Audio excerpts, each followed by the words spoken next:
دوستان سلام. در ادامه جلسات قبلی در این جلسه در مورد روندها صحبت خواهیم کرد و تشخیص روندها که با استفاده از چه مؤلفه های ما در تشخیص روندها استفاده میکنیم. به صورت کلی متخصصین بازارهای مالی بازار را دارای بعضی هاش دارای 3 سایکل میدانه، بعضی ها هم دارای 2 سایکل میدانه. کسانی که دارای 3 سایکل میدانه مانند البروکس، اینا میگن که بازار یا اسپایک است یا کانال است یا تریدینگ رنج است، یعنی از این 3 حالت خارج نیست. بعضی کسا هم میگه بازار یا تریدینگ رنج هست یا اسپایک است و به حساب یا بازار کانال است یا اسپایک است، که خود تریدینگ رنج را هم بعضی کسا کانال میدانند. خب مهم نیست، ما برای ما تفکیک روند و تشخیص روند مهم است که ما روند را با استفاده از چه مؤلفه هایی تشخیص میدیم که یا روند صعودی یا روند نزولی هست. خب شما در یک چارت اتریوم را دارین نگاه میکنین، در یک جفت طرز اتریوم USDT است در یک تایم فریم 4 ساعته با یک مووینگ اوریج 50 که من اینجا انداختم.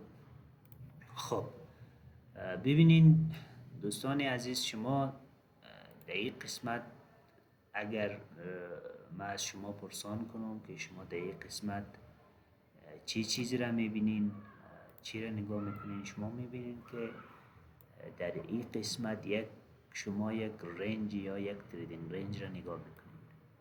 تریدینگ رنج یک سقف و کف مشخصی داره که در همون سقف و کف وقتی بازار برخورد میکنه دوباره یک واکنشی به سمت ادامه روند خود یا در قسمت همونطوری که در قبل عمل کرده در قسمت شما میبینید که بازار برخورد کرده دوباره صعودی شده، یک قسمت بازار برخورد کرده نزولی شده، قسمت بازار برخورد کرده بازار نزولی شده.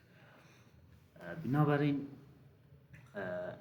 به این صورت شما میتونین که تشخیص بدین که بازار رنج هست یا نیست.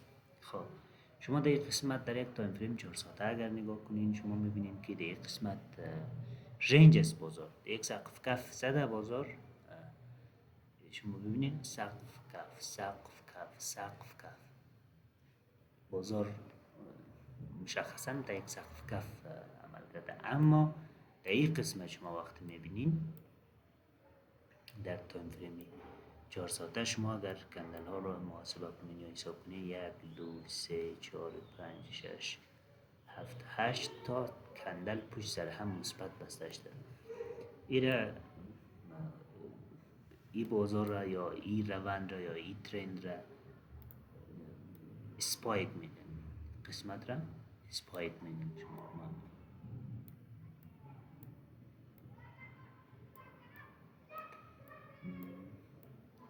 اسپایک. خب این قسمت هم گفتیم که تریدینگ رنج میگه. شما حالا اگر ما این قسمت شما در این قسمت وقتی ما یک تایم فریم خود کوچکتر میکنم، شما در این قسمت نگاه کنین ببینین که در تایم فریم 1 ساعته شما در این قسمت میبینین که سقف کفای زیادی برخورد کرده. ما اگر این بازم 15 دقیقه‌ای کنم میبینیم که اینجا چی حال میشه.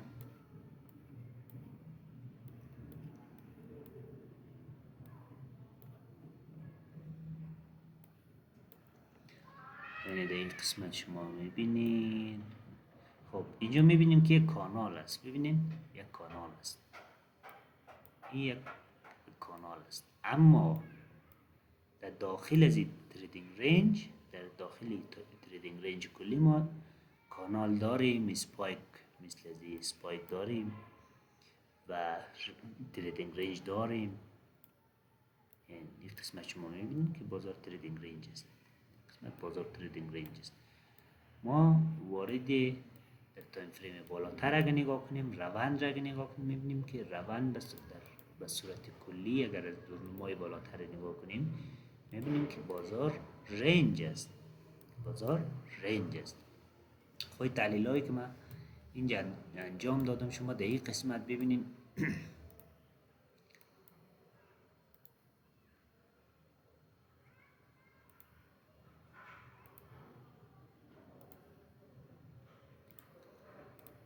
در این قسمت شما ببینین ما در تشخیص روندها از مؤلفه های متفاوت استفاده میکنیم. یکی از مؤلفه های مهمی در تشخیص روندها سقف و کف های کندل ها است. شما ببینین که ما در این قسمت این سقف و کف را که شما میبینین من رنگای از اینا رو تبدیل کنم. سقف ها را رنگایش یک رنگ بگذارم، کف ها را هم یک رنگ متفاوتی که تشخیص شود که سقف است یا کف است.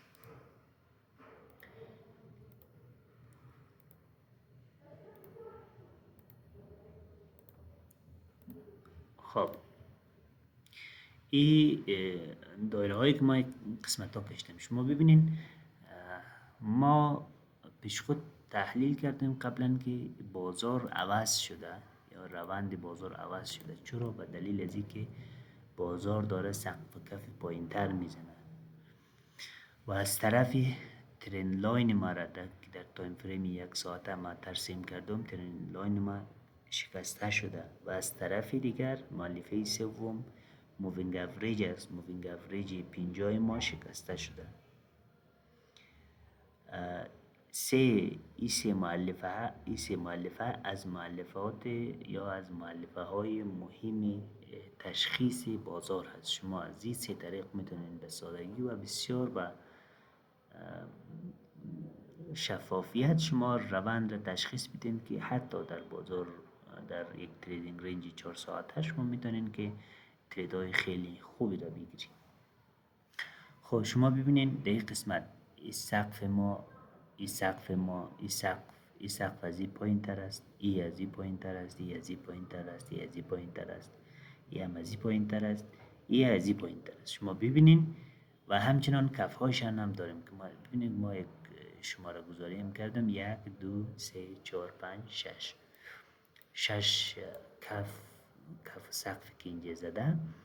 ببینین این کف دوم از کف اول پایین تره، کف سوم از کف دوم پایین تره، کف چهارم از کف سوم پایین تره، کف پنجم از کف چهارم و کف ششم از کف پنجم. هر وقت ما هر کندلی که زده میشه یا هر کف جدیدی که تشکیل میشه از کف پایین ترین کف قبلی یا لور لوی قبلی اینا پایین تره. شما در این قسمت ما اگر ایره بگیریم ایره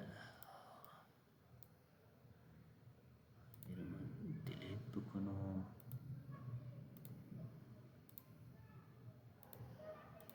ما برای شما یک قسمت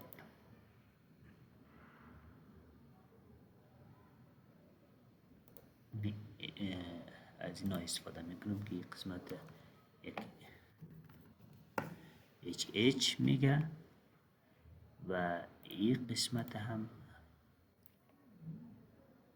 این قسمت میذارم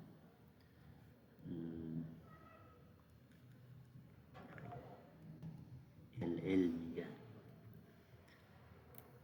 خب شما ببینید در این قسمت هایر های است، این لور لویه.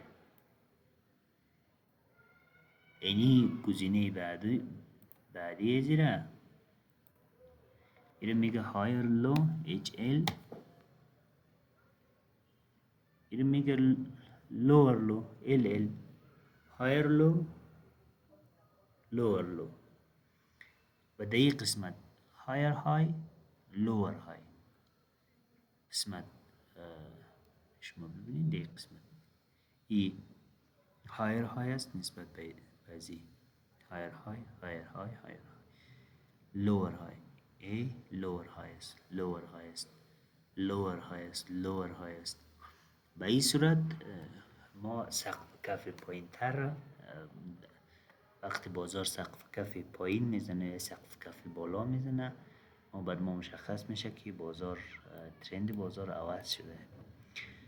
در این قسمت شما ببینید این سقف اول، سقف دوم، سقف سوم.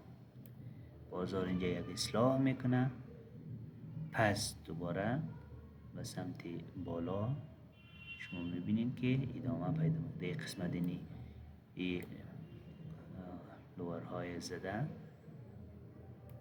پایین تر آمده، ولی این قسمت شما میبینید که سوینگ از بسیار بالاتره. این قسمت با این قسمت خیلی تفاوت داره، باز این قسمت با این قسمت خیلی تفاوت داره. شما به این صورت به سادگی میتونین که بازار را به صورت دقیق و به صورت شفاف شما تحلیل بکنید با استفاده از همین دو سه تا گزینه که ما برای شما گفتم. با استفاده از همین دو سه تا گزینه شما به راحتی میتونین که بازار را ترند بازار را تشخیص بدید.